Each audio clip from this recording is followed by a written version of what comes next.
So the other day I was talking about my biggest fear and asking myself the question that was going to change everything.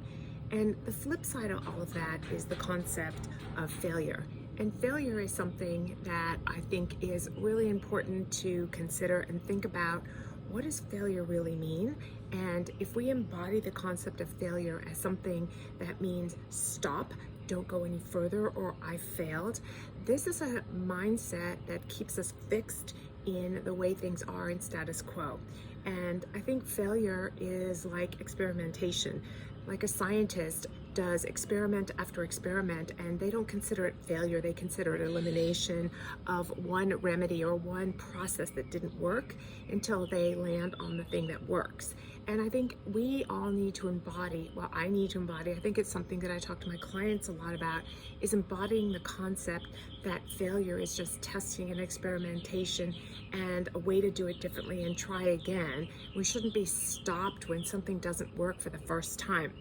And it's a concept that is sometimes hard to break through. It's what I call like your mental glass ceiling. Like, how do we get beyond that? How do we break that down so we can step into our infinite possibilities? Because if we allow the concept of failure to hold us back, we are never going to get to that next level.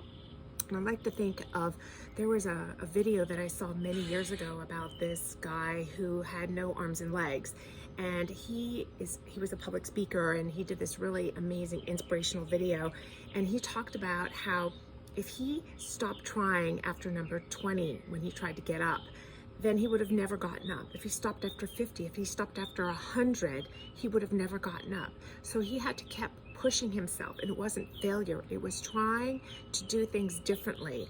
And that is the success, is by pushing ourselves to that next step and keep trying and not think of the lack of success as failure. It's just an opportunity to regroup, do things differently, think of a new approach, and keep trying. And I think that's the differentiator between people who are really, really successful and people who end up allowing themselves to feel sorry for themselves, and they use the concept of failure. So I invite you to think about that and explore the concept of how you think about failure in your own life.